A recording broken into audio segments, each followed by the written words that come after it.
The advice and opinions expressed by the host of Autism Live and her guests are meant solely as suggestion and should not be in any way construed as child-specific advice. The Center for Autism and Related Disorders advises working with a board-certified behavior analyst who has experience with autism before starting any intensive behavioral intervention. Any choices you make in determining your child's treatment are completely at your own discretion.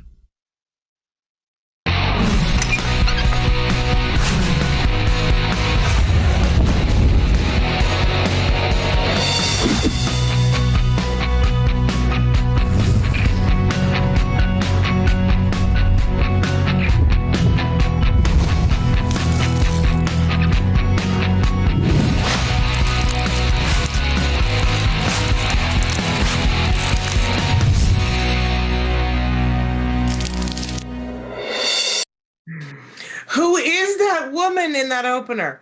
I don't recognize her anymore. That is me 10 years ago, 9 years ago, I guess. Good morning and welcome to Autism Live. Yes, we have not changed the opener. And yes, I was a different person and I dyed my hair and I was younger and thinner. And it happens. It just happens. In any case, I love the music in it. You guys can see me now that I sort of rock out to the music. And I love looking at the pictures of the kiddos because those kiddos have grown up and are doing so well. And we've had a couple of them on the show. We should have all of them at some point. But anyway, in any case, I'm Shannon Penrod. We're coming to you live from my house. I know it's a concept you're unfamiliar with.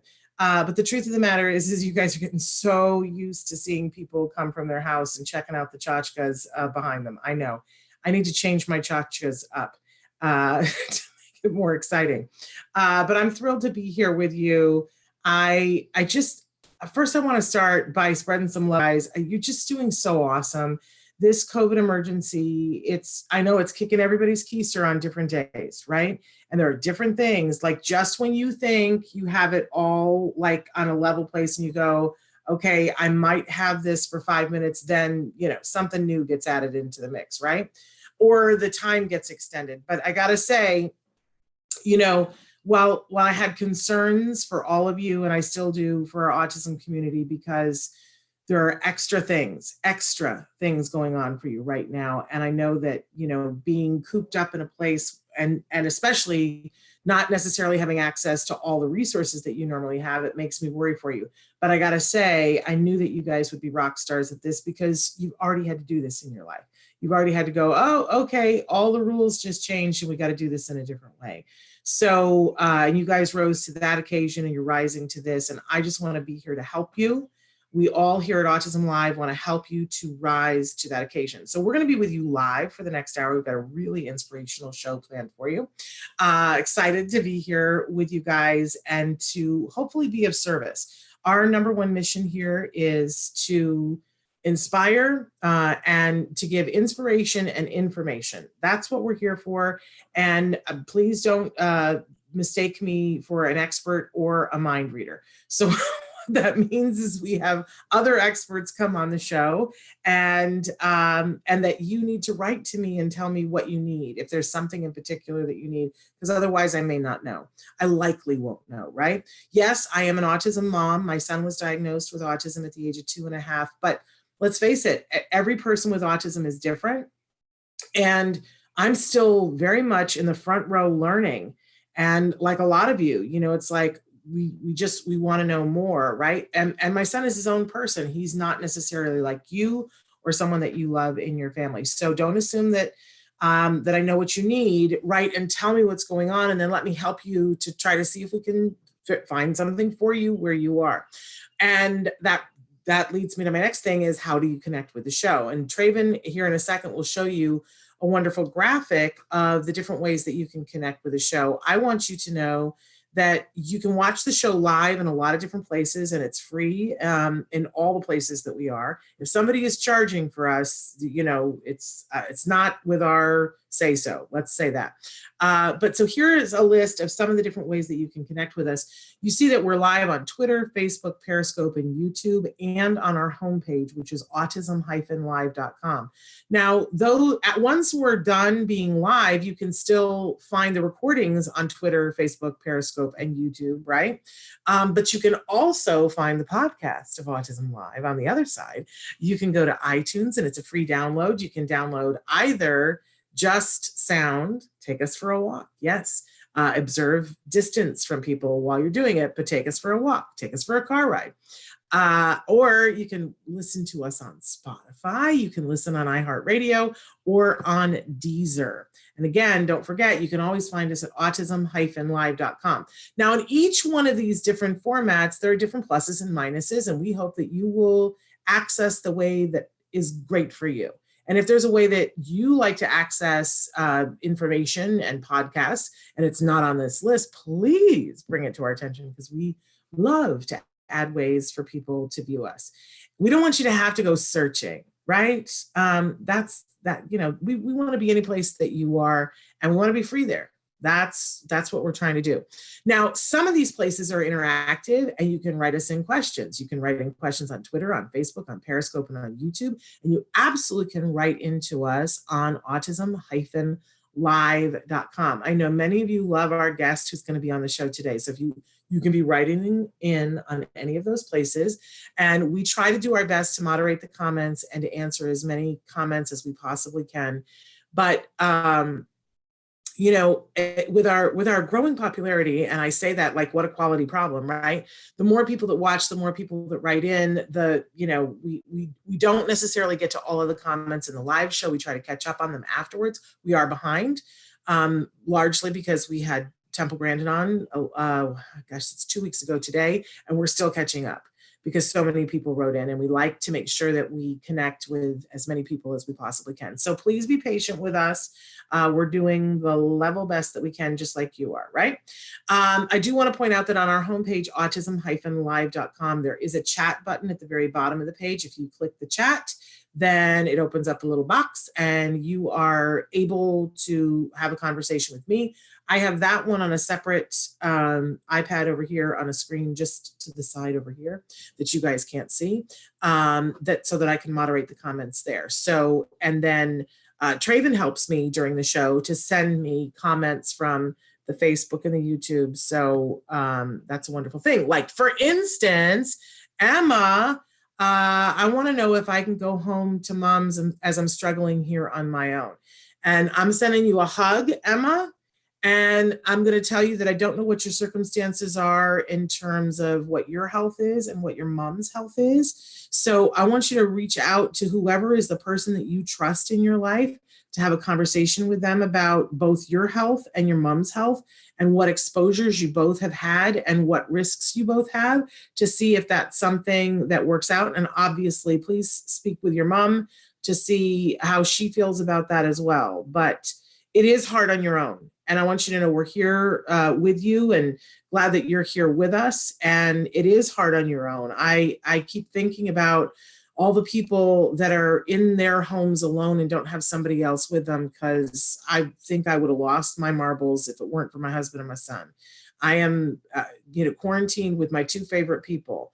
And I can't imagine what it would be like if you're away from someone you care about, or if you are just isolated. It'd be a tough, tough time. So please, thank you for reaching out to us, Emma. And please reach out to your mom and somebody you trust that knows your circumstances, who can help you to make the decision about whether this is right for you and right for your mom. We also are saying hi to Jana. And Jana, am I saying it right, or is it Yana? I always wonder whenever you write into us. So in any case, see, there's an example. We have people writing in right now. All right. I do like to tell you a couple of things at the start of the show. And one of them is that we do have lots of experts on the show. Boy, have I got an expert for you today. Woo!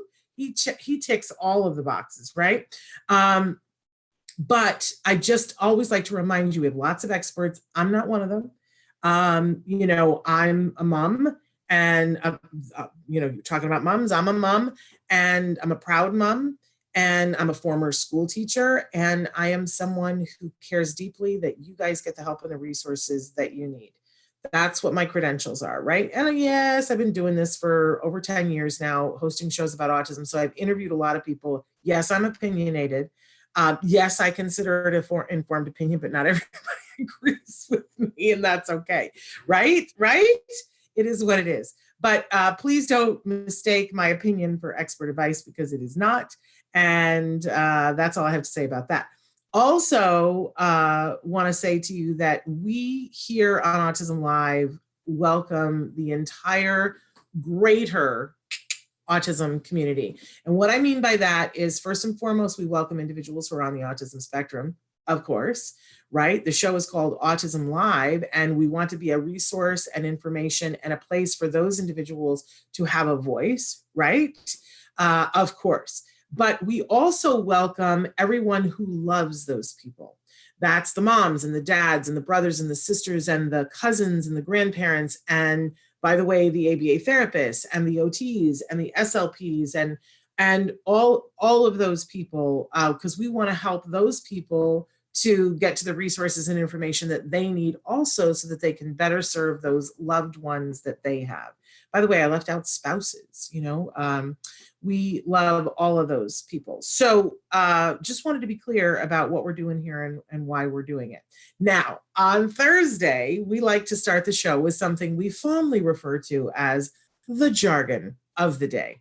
This is when we take on one word, one phrase, one acronym. We try to figure out what in the hey nani are those experts talking about, and why? Why do they have to make it so difficult? I always say we give you the actual definition first, then whenever possible, I make fun of it because I am who I am. And what else are you going to do with it, right? And then we give you a working definition, which we hope will start the very beginnings of the understanding. Don't expect to get it the first time, because most of us don't, right? But that's why we go back over them. And what you'll see is that eventually you'll be someplace in your life and the circumstance will come up and you'll go, oh, I think it's that thing.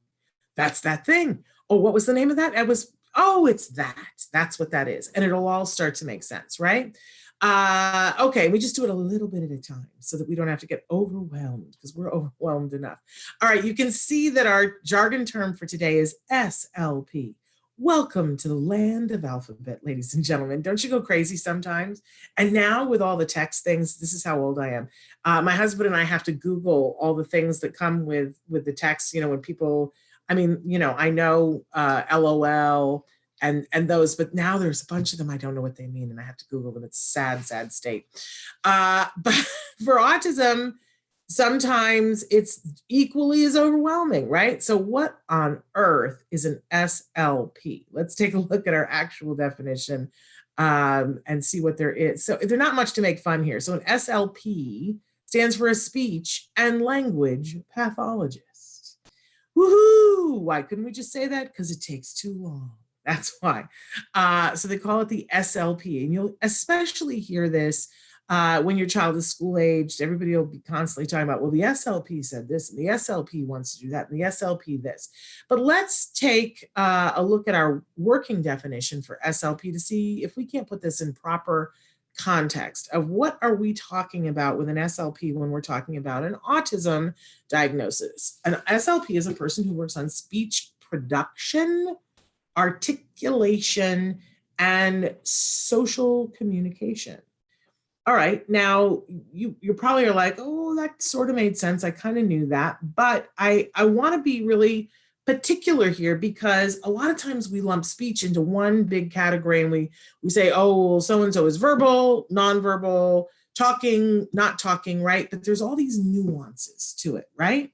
And we need to identify what the issues are as we're working on them. For instance, and we want to know this so that we can be talking with our SLP about what we want to accomplish, right? For some of our kids, especially our kids who have apraxia, but kids who don't have apraxia too, it's the actual being able to get the sound out. You watch somebody who has apraxia And you can see that they want to say the word, but it is not there, the connection to the brain and the connection to the muscles that do it, it isn't connecting. It's not firing right. And it's very, very frustrating. So we want to make sure that a person has the mechanics and that we want to be working on it for them to be able to produce the sounds, right? And by the way, there can be other issues besides the apraxia. Sometimes our kids just have not developed the musculature or the habits that come with producing sound. We were talking with Dr. Grambichet the other day about, being able to blow. That when you and I say "b" and "p," we're pushing air through our lips. It's called a stop plosive, that the lips go together and there's a "p" of air that goes through them, right? And some of our kids just don't pick that up on their own. And so we actually need to work on that kind of thing. So that's the production side of it. But then there's the articulation part of it, which is, we all, to some degree, are working on articulation, right? But for a kiddo who's gone through all the machinations to be able to produce the sound, to be able to say something, to request, say, a cookie, right? Because that's what they want. And what we want is to be developing that speech and have that be reinforcing for them, so that if they say cookie, that they get a cookie, right? Because that fosters more speech. But there's nothing more frustrating for a kid who's gone through all the work to be able to produce the sound, and then they say it and nobody understands it. Right? And some of you right now are sitting there going, uh-oh, this is my kiddo, right? You might have a 2, 3, 4, 5-year-old that you understand, that you get, you totally know what they're saying, but nobody else does. And that's a big old drag, because we get into the next thing, which is social communication, that if I don't have the ability to communicate the way you can receive communication, we're going to have a hitch in our whole social communication. We were sort of talking about the other day, somebody was asking about sign language, and I love sign language. And my favorite thing with these press conferences that we've been having is to get to see all these amazing signers who are interpreters who are signing. And it's like I'm determined that I'm going to learn sign language, and I'm going to start it during this COVID period of time. But the truth is that the vast majority of the population does not understand sign language. So, it's frustrating for a person who knows sign language and that's their method of communication. If they're speaking to someone, it's like being somebody who only speaks Italian and you are in Russia, right? You're going to have difficulty with social communication and getting the things that you need. But there's a whole area of social communication that's nuanced. That isn't just how you produce sound and how you articulate it. It's understanding the give and take in conversation. It's understanding when the person is looking away that they're disinterested.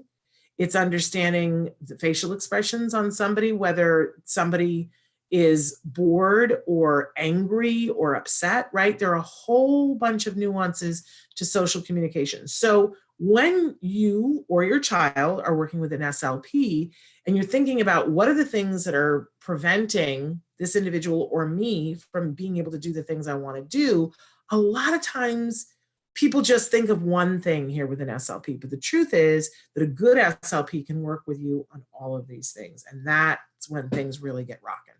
So there's our jargon for today. Okay, we always have a question for you. And this question, I put it in days ago, and I really wanted to change it.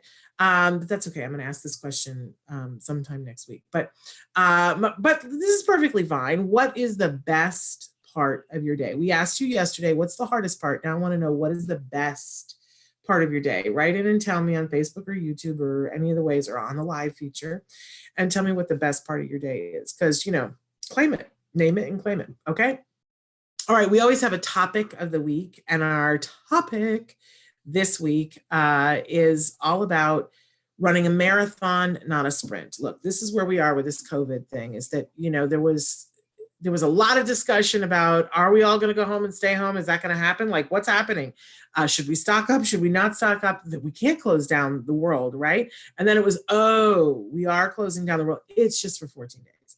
All right, we can do 14 days. 14 days is a sprint. I mean, it seemed like a marathon at the time, but it turns out it was the sprint.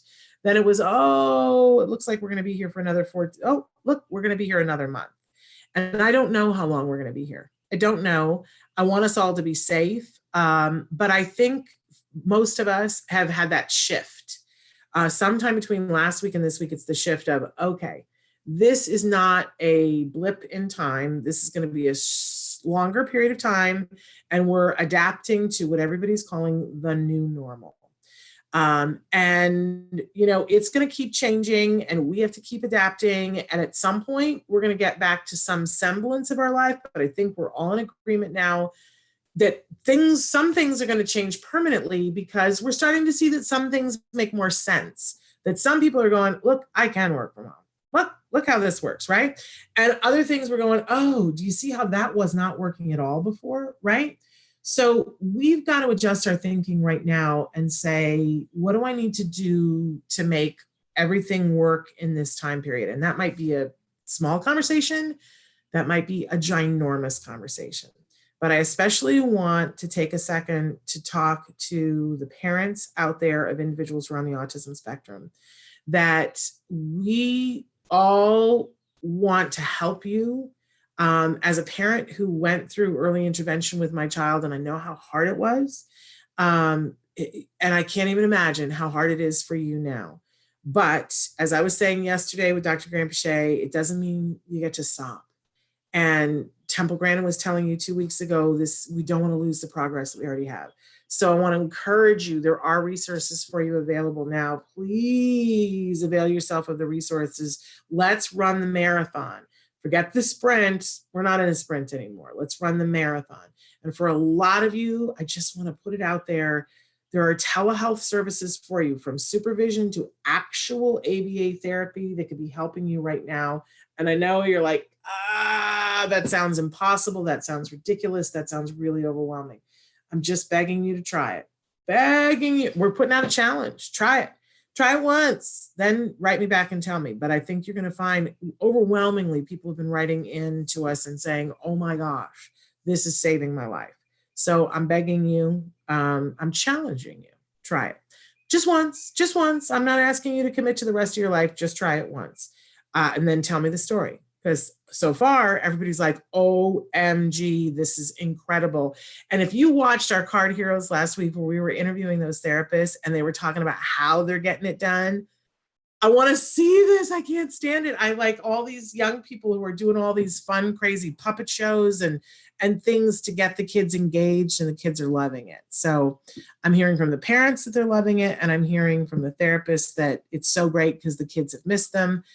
Please don't let your children regress during this time. Give the telehealth a try. All right. And every day I'm supposed to be sharing an activity with you guys, and I forgot to look and see what the activity was. So I don't even know, Traven, is it there? It may not be. If it isn't there, then I each day I had one planned for you. I can't tell if it's going to show up or not. Oh, well, it's who we're going to have on the show. But let me just say this, that on our Pinterest page, Autism Live has a Pinterest page, and I've put tons and tons of resources. So if you're like, I don't know what to do for myself today, there is a whole button that is about self-care for caregivers. Please, and it has things that aren't for caregivers too. So please go in and find yourself something to do for self-care today. Sometimes the hardest part is thinking, like, what could I do for myself? So you don't have to think, just go to Pinterest, find Autism Live's page, and tootle around. I put some really good stuff there for you guys. But look who we have on the show today. It's very exciting for me. We love some Kerry Magro here. And excuse me, Dr. Kerry Magro. He has been being on the show, I want to say, for 9 years, like since we started. We've had Kerry Magro. I've yet to meet Kerry in person. I don't know how that could possibly be true. I feel like I've watched him grow up. The first time that he was on this show, I think he was maybe a junior or a senior in college, getting ready to graduate. And now he's Dr. Kerry Magro. So I think, is he with us in the waiting room? I believe. Oh, okay. Well, I'll come back to that. But is Kerry with us in the waiting room, Traven? If he is, go ahead and put him in here with us so that we can start to talk to Kerry. Kerry is a remarkable author, speaker, advocate, and I feel like he's one of the bright shining lights in, yeah, let's have him come in. Have him join us here, Traven. Kerry, can you hear me? I'm just going to keep talking about him because I do think he's one of the bright shining lights in the autism. There he is, but you're on your side. Can we possibly flip you? Look at you with your beanie, looking all cute.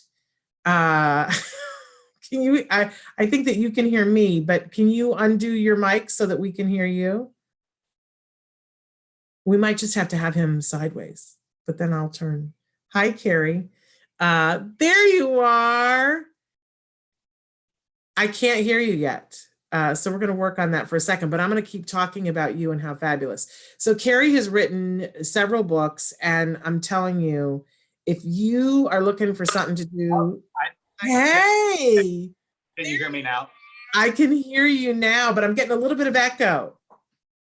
So we're going to work on that for a second, but I'm going to keep talking. Oh, somewhere on your computer, you're playing the live show. So you just need to stop wherever that is. That's why I'm getting a little bit of a lag. Oh, perfect. Is this better? It's so much better. Look at how cute you are in your beanie, Kerry. Look at you. Excuse me, Dr. Magro. Yes. As of last May. May. I think that's the last time you were on the show. And it was like I think it was the first day that you had actually had your degree conferred upon you. And so I think we were the first one to be able to call you Dr. Magro, but it's still new to me, yes, relatively. It's new to me as well. But it's been quite a year. Hitting the 1-year anniversary next month of once I graduated. So it's still surreal to me, and it's just it's been an incredible year. Kerry, we love you. I was just saying, you're just such a bright light in the autism community. You're always a positive influence. You are such a role model for so many of our young people. And I think you give so many parents so much hope. The first time that you were ever on the show, I was saying that I think you were a junior or a senior getting ready to graduate from college. And you were so well spoken. And you were like, I don't know, peanut butter and butter pecan ice cream mixed together. You were just luscious. And that we all couldn't stop talking about you for the longest time. We were like, this young man.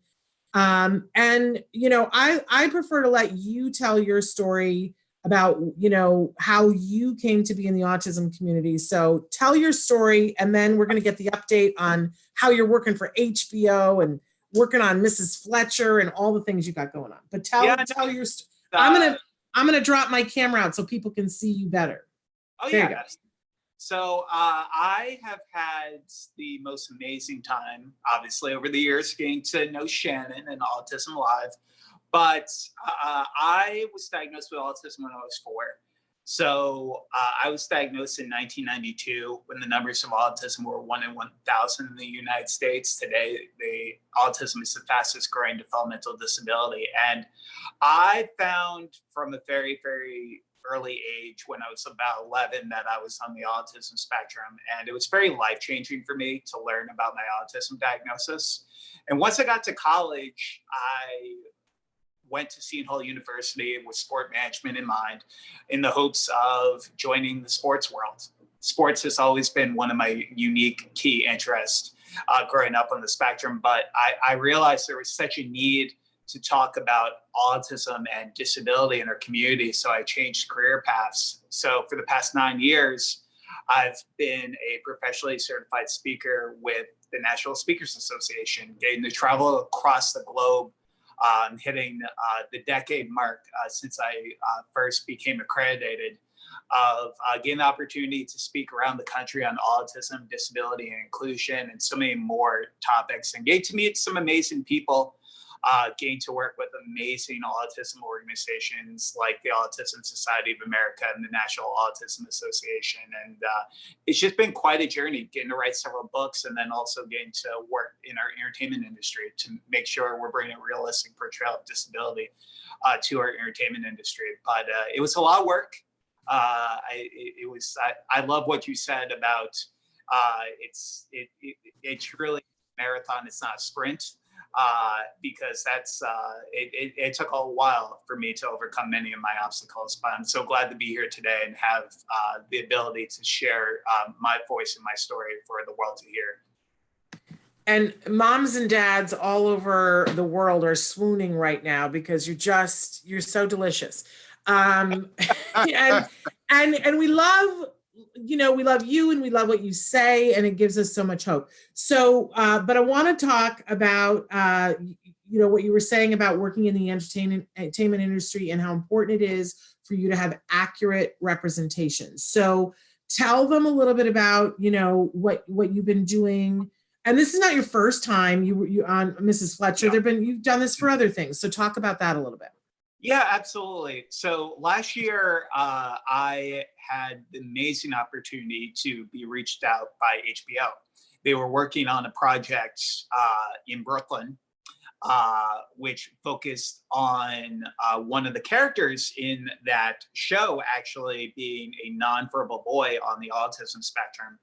And I jumped on that opportunity right away because the projects that I worked on in the past, Joyful Noise and Jane Wants a Boyfriend, focused on two individuals with autism who were really, really verbal, had great communication abilities, and kind of got the same thing that I usually get, which is, oh, you have autism, but you don't look like you have autism. And this project was really great because it gave me the opportunity to focus on another side of our autism spectrum.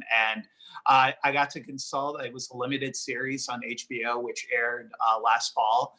And being able to make sure that this character, which was just this 5-year-old boy, nonverbal boy on the autism spectrum, making it as realistic as humanly possible. So it made me reflect a lot about my early days of being nonverbal. Even though I said my first word when I was 3, I still have countless journals and articles from my family that I was able to review while thinking about this character and making it as realistic as possible. And such an important thing. And I believe that people can still be watching Mrs. Fletcher because I think it's on HBO Demand and they should be watching it. Great show, great cast, and wonderful work that you did on that. And as you said, not the first time that you did that. But this is a very important thing that I'm glad that we're seeing some traction in the entertainment industry, that this, accuracy of representation is so important. And it's important in other fields too, but especially, it's called Autism-live, so we're going to talk about autism. And Kerry, I'm surprised, or maybe I just don't know. Have people approached you about doing some acting work and auditioning for some of the roles now that are out there? It's really interesting because that has actually come up several times. I come from a background in theater when I was in high school, but it's not something that I actually considered for most of the projects that I was working on. But now I'm actually putting myself out there to potentially do a little bit more acting work. So we'll definitely see what's going on. I've received a few offers that I really can't talk too much about because I've signed NDAs, but hopefully there will be. I might be able to talk about soon. See, I started the show by saying I'm not psychic, but maybe I am, because that's a thing that should have happened. So, and I didn't know that it was happening, but I'm glad that I fished there. But we'll see, and you'll tell us later on when you can tell us. But Kerry, one of the things that we wanted to talk about with you, you are so amazing, and you post continuously, and I think people need to be following you because you have so many stories of hope, and you go and speak, and every time you speak you meet somebody, and I feel like you tell their story for them, which is just a really luscious, luscious thing to have in your feed on a regular basis.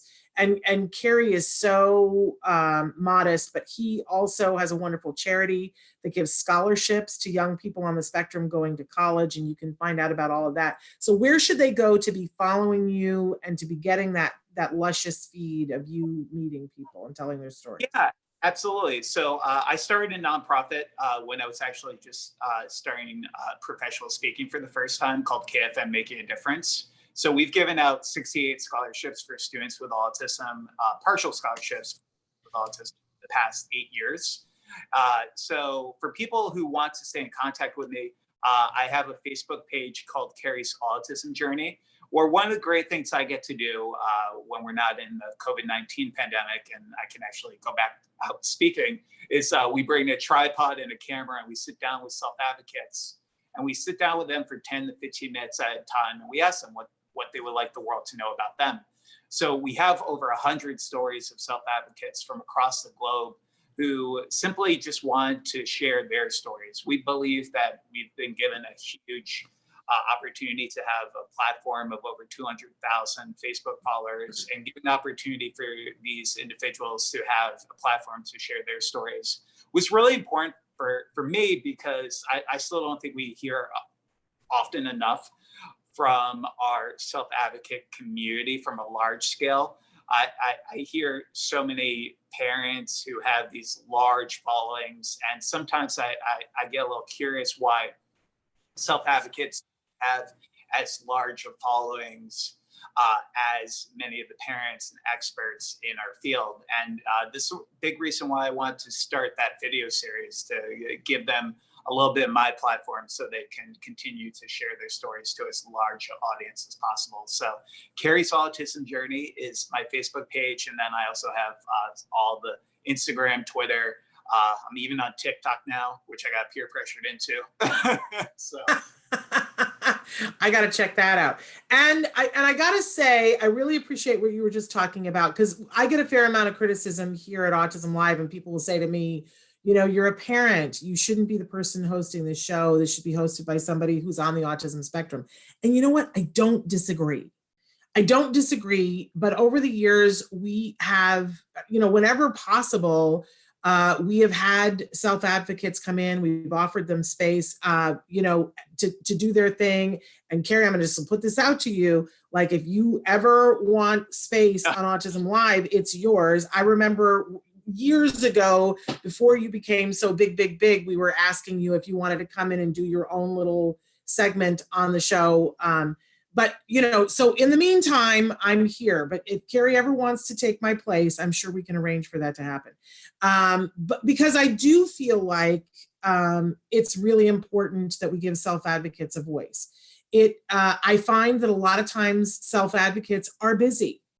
And that's just the long and short of it. I think that sometimes as parents, we, when our kids are a little bit older, we have a little bit more free time because we're not doing the social thing that you guys are doing. And I think that that's part and parcel. You know, we've watched over the years, Live has watched a lot of, you know, different people. You're the only person who's still doing a show. And you do a show. Talk a little bit about, I don't know if you're still doing it now, but you from time to time are doing your show. Right. So a few years ago, I started a show called The Different is Beautiful Show, in the hopes of, again, with this platform of self-advocates, making people realize that different is very beautiful in many aspects. It goes off Temple Grandin's Different Not Less, who I admire so much in our autism community. So I haven't been doing that show, unfortunately, just because of how crazy my schedule has been with public speaking. But it's definitely something I'm going to definitely try to pick back up maybe in the future once I get off the road and start to settle down and hopefully a family at some point. So. Well, all right. Since you brought that up, I know. I was thinking about all the things that I wanted to ask you, and I was like, oh, I should probably ask Kerry ahead of time. But one of the things that I keep thinking about in this COVID situation is all the young people and what the dating situation is like. And, does this make you more want to move towards getting married and having babies? Or, and you just brought it up, Kerry, so I'm just following up. Are there babies in the future? I'm dating, but I haven't. So I'm single and dating as of right now. So hopefully in the future that would be something. But I definitely would be open to it in the future. It's one of my life goals to get married, have a family. It's very interesting being in this whole COVID-19 situation in dating, because it's very dating apps, you lead up to it and then you're like, oh wait, we can't go out on dates, and then it becomes a virtual FaceTime, and it's very odd in many aspects. So, but I gotta say, Kerry, I said this at the beginning, there are gonna be some great love stories that come out of this, because I remember my grandparents having to write letters to each other, from my grandfather was at war and they had to write letters, and they fell in love through letters. So I think that some really brilliant love stories are going to come out of this. And for people who are writers like you, there will be stories to tell, Kerry. Yeah. Go ahead. Because I have many mentees who are young adults who are desperately looking for relationships and love. And I know that they are at home and their routines have kind of been changed a little bit. So I've just been telling them, just really be on the lookout. You never know who might be quarantined at home as well, who might be wanting to start a conversation with somebody as incredible as some of my mentees. So, which brings up our next point, which you are someone who is available to mentor people. So if people are watching, and they themselves are like, look, I need some help and support, or somebody who has a kiddo, what age range are you really wanting to mentor, Kerry? So the age ranges that I've been working with most recently have been teenagers and young adults. So anywhere from the ages of 13 to 24 are usually the range that I've been working with, at least quite recently. But I've worked with older adults as well, even individuals who realize their autism and disability diagnosis in adulthood and wanting to understand more about the community. So it's been very mixed in nature, but 13 to 24. And they could go to my website at kerrymagro.com, where all my contact information is at. And if they reach out to me, I would love to start a conversation, because one of the things we talk about the whole dating aspect, but we also talk about mock interviews, how to get into a post-secondary education, how to apply for scholarship aid, et cetera, and so forth. So a very wide. There's a lot there to talk about. So in this, we've sort of skirted around it in this COVID emergency with people secluding. I know that you've been a proponent that, there's some things that people can do to help themselves. Talk about the new normal and what you're advocating. Yeah, no, I think that first and foremost, we need our community to realize that even though this might seem like the new normal right now, we are going to go back to a place before physical distancing in the future. A lot of people who I've talked to are very just gloom and doom about all this. And from a mental health perspective, I think we need to realize that one day there will be a vaccine, one day there will be an opportunity for us to leave our homes, not have to worry about physical distancing, and to really be cognizant of that. Because right now it feels like a lot of people in our community are going stir crazy. I know I have gone that way several times in the past few weeks. So I think that's really important. But also really trying to find a daily schedule for themselves. That's really, really key in our community. We need every single young person, but also adults, to create that structure, to come to at least some place of normalcy. And that means having a visual schedule, but also educating younger children by social stories to tell them about COVID. I've been an advocate quite recently of making sure that individuals don't watch a lot of news right now to keep that very, very minimal in nature, because you hear a lot of statistics, a lot of facts from a lot of different people, and some of the times those things are not accurate. So making sure to keep watching the news to a minimal as well, while also building that daily schedule for yourself while this is going on. Well, and that's all great advice, Kerry. And I wonder, because you brought up the whole thing about going stir crazy. And so I'm wondering, when you feel that way, what kinds of things are you doing to help yourself aside? Because the schedule's a great one, but what else in the moment when you're feeling antsy, what helps you? Well, it's interesting that just a few minutes before our chat today, I was buying myself a miniature treadmill so I could work inside the house, which will literally cost like $150 just so I could get my work in. Because I think one of the things that we unfortunately do is when we're in the house, we don't really think about the physical activity. And that's something that's so important for our mental health that sometimes we take for granted. Short-term and long-term retention boost once you have 30 minutes of cardio activity every single day. And it's the same thing with depression goes down when you're active. So I think that has been a really important aspect for me, especially since this quarantine began. But then also just making sure that I avoid a long period of screen time, because that can make anyone go crazy.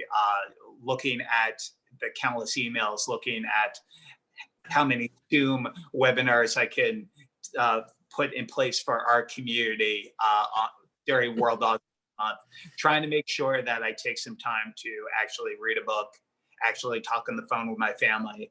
All these things are tremendously important, so I don't deal with eye strain and dealing with too much activity when it comes to the screen time. Yeah, even when it's productive screen time, like you were saying, like planning webinars, sometimes you got to step away from it, because I know it seems like there's two different worlds here that, my husband is home for the quarantine and he's not working. Some of the time he works, like, because he does voiceover stuff. And so, he might work an hour a week, right? Whereas I'm working overtime. Like we're working constantly here. And because, it takes a lot. And so our lives are totally different, but we both have to be taking time away from the screen time, because it's not good for either of us. Whether for him it's Netflix, or for me it's being here with you guys. Everybody has to take a break. But you brought up reading as a thing to do, and I see that you've got one of your books over your shoulder. Let's talk about some, because people need to be reading, and why not read some of the things that you have written, which are available on your site, kerrymagro.com, correct? Correct, yes. And I honestly didn't even realize that was there. This is my old MacBook Pro from 2011 that doesn't work anymore. So it's become a placeholder to put books and magazines. Well, bring it forward. Show people the cover, because that's you when you were a bambino, wasn't it? Or is it just on the screen? Is it the physical book? It was me back in the day when I was a very, very young kid, when I was about 2.5, 3 years old, when I was still nonverbal. But my books are available on my website at kerrymagro.com/books. I've written a book on self-advocacy called Defining Autism from the Heart, Autism and Falling in Love, to help our loved ones go about going into relationships. And then my children's book, I Will Light It Up Blue, which came out last year, about two twins on the autism spectrum.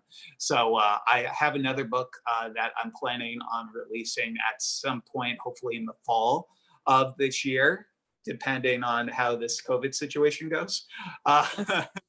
On college for those on the autism spectrum. Well, timely. I've got a kiddo who's finishing his junior year, so I'm going to need that one. Awesome. It's wonderful. He's fabulous. He's doing really well, and he's so far, knock on wood, this this quarantine is not bothering him. He's doing his classes, and I've pressed him into work. He keeps having to, because he wants to study film, Kerry. And so we've made a couple of videos that he has been the person shooting them and editing them. So I've put him to work. And so as long as he's busy, he's a happy camper. Okay. And so Kerry, I haven't asked you, are you living in New York right now? So I'm in Hoboken right now. It's been still kind of the hotbed of where stuff is happening, right? Are you safe? Absolutely. No, I am perfectly safe. I live in a big apartment complex where we have all the needs, Grubhub, Seamless, everything we could ever need, and the groceries are very, very easy to come by, thankfully, because I know that's not in a lot of areas right now. So yeah, I've just been here and just weighing it out, and yeah, hopefully we'll be through this situation soon. But I know a lot of my friends in New York are having a very challenging time right now, and also New Jersey. We have the second highest diagnosis rate of COVID, I believe, right now. Well, we want you to stay safe. Now, you mentioned normally you're out speaking everywhere. You would have had a very busy month. There's no way we would have had time. We would have had time, but you wouldn't have had time to do this if this month had played out like we thought it was going to play out. But I hear you saying that you're planning all these virtual webinars and things. Talk to us about that.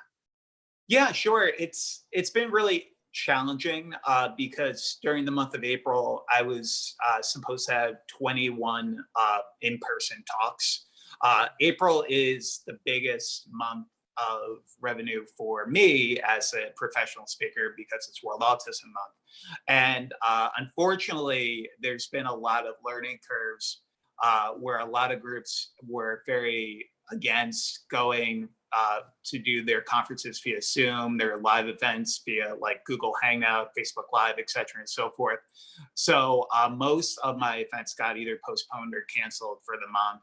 And it really made me have to recreate the wheel a lot in terms of my public speaking, which led to me just really reaching out to all my old contacts and really realizing that a lot of people were struggling because they some form of World Autism Month offense, but really didn't know how. And having a background in educational technology leadership, which was my doctorate, it gave me the opportunity to really look at how we can provide as many webinars during the month of April. So at least we can salvage World Autism Month even a little bit. So I have been doing Facebook Lives and Zoom webinars almost since the first week of April, and I still have ones lined up for the rest of April and May. And one of the great things that we're doing is we're actually doing a free webinar because we know that the unemployment rates are continuing to rise in the United States. So we're actually doing a weekly Zoom webinar for individuals in our community just to give them that education at this time and providing certificates of completion. So at least if somebody's looking to potentially get back into a workforce after this is over, they have a little bit something that they can add to the resumes. And when and where are those? How do people register? Sure. So I post all of them on my Facebook page at Kerry's Autism Journey. So we've been doing topics on navigating virtual learning. Our next one is how to succeed in school for a student with a learning disability. And then our final one at the end of the month is going to be on the 4 areas into adulthood. So looking at guardianship, employment, post-secondary, and housing. So busy. Yeah. Okay, so we can check all that out on your Facebook page. You're incredible, and you know I know this is I know that this is annoying that I'm going to ask this, but I know people are writing in and they want to know, like, you seem so amazing. Are there areas that you still struggle in that are autism related? Yes. So the biggest thing is transition difficulties, and ironically enough, routine changes. And those are two of my biggest struggles to this day, along with definitely having a few challenges with social interaction at times. I can feel very overwhelmed. For example, if I'm at a big cocktail party where I know that for 3 hours I'm going to be shaking hands, kissing babies, speaking to as many people as humanly possible, and that can feel very overwhelming for me. So those are definitely some of the big challenges that I still have to this day. And then just the whole routine change has been, it was very jarring at first, but now I'm kind of settling in. So when you know you've got to go to a big event like a cocktail party, and you gotta do the whole it's like it's someday you do need to go into politics, Kerry. I'm just saying. After you do the movie star thing, you need to go into politics because I'll vote for you. Absolutely. Right? So you got to do that whole meet and greet, kiss the babies sort of thing. Not in this emergency, right? But no. Is there a ritual that you do beforehand to help you to be able to handle that? And is there something that you do afterwards to sort of decompress? So the way I usually start out is I really just try to think about who are the major people I need to talk to at the events. So if I'm going to speak an event and there's a reception afterwards, knowing which people I'm probably going to be with at that time, who I'm going to be talking to the most, just because I like to be prepared for any situation, because it brings me to a place where if I'm prepared before I go into a situation, I'm much more calm and I'm much more able to be myself, not mask any certain behaviors as well. So that's definitely the big thing. And then afterwards, I definitely do like a glass of red wine after any type of event as kind of just a way of relaxing, but also just decompressing, being by myself. Watching sports is still the go-to. I try to find any type of sport and I try to just go to. That's a big thing. Well, and we have to say, because you look quite young, but obviously you're Dr. Kerry Magro. You have a PhD. He is definitely of drinking age, so it's totally legal. Because you look a little young, Kerry. I don't want people writing in saying what's happening here. This is Dr. Kerry Magro, and he is definitely of legal age that he can enjoy a glass of red wine. No letters, please. So Kerry, we're just about out of time. Why don't we go through, tell them the Facebook page to go to again and your website again. Sure. So it's Kerry's Autism Journey, which could just be found at facebook.com/specialcommunity. My website is kerrymagro.com if you're interested in learning more about the films and the books that I've worked on. And then just reach out to me anytime if you're looking for consulting, but also a Zoom webinar during the month of April. We've been working with businesses, schools, and community events during the entire month. It's been really, really great. And same place, where do we go if we want to talk to you about mentoring, either for ourselves or for our kiddos? Sure. So you could go to my website, kerrymagro.com, but you're also feel free to contact me via my email at any time at kerrymagro@gmail.com. We receive just a little over 200 emails a day from people in our community, and we try to get to as many as we possibly can because we realize it takes a village. And we want our community to not feel alone and just remember that there are people out there looking after them. And many people are writing in and saying, thank you so much for being here. But one in particular that jumps out at me, really good to hear and get information from this session. My son is 3 years, quite a happy child, verbal, but cannot tell what he needs most of the time. He was diagnosed at 2 years of age. And again, Kerry, I just know that like being able to see you, sometime I got to get your mother on the show. Like I don't know if she's at all interested, but I just feel like we would want to ask her 1,000,008 questions. But being able to see you, hear you, be with you, love you, gives us all hope. Because you are an incredible young man, and I think any of us would be so proud to claim you. And it gives us all kinds of hope for the direction that our kiddos are going in. So thank you for all that you do. Well, thank you, Shannon, for having me on. And I'm trying to get my mom into public speaking. So I'll definitely be talking to her about Hook me up. we've got to get Ms. Magro on the show to give us the 411 about all the things that she did. I know you're your own person and you are, but let's face it, we always, when we meet a mensch and you're a mensch, we always want to know, okay, what did the mom prioritize so that we can grow mensches too. Kerry, just love you so much. We are totally out of time now, but come back to us whenever you want. We will make airtime for you. I'm not kidding. I appreciate that. I appreciate that so much. And thank you for having me on, and be safe.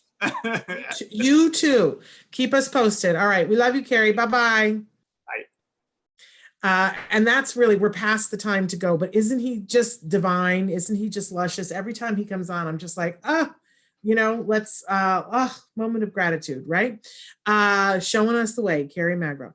Okay, tomorrow on the show, for Let's Talk Autism with Shannon and Nancy, we are welcoming back to the show my fabulous friend, of course, Nancy Alspa-Jackson will be here, but another good friend of ours, Vena Tiero, and she is an amazing mom, 2 boys on the spectrum. She's a documentary filmmaker, and her first film was My Tiero Boys, and now she's got a sequel. It's called Believing in Miracles in Spite of Autism. You're not going to want to miss it. Nobody speaks truth more than Vena Tiero.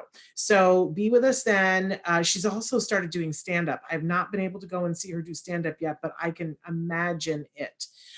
So anyway, thank you all. Love to all of you. We'll be back tomorrow. Until then, give your kiddos a hug from me and one for you too. Bye-bye for now.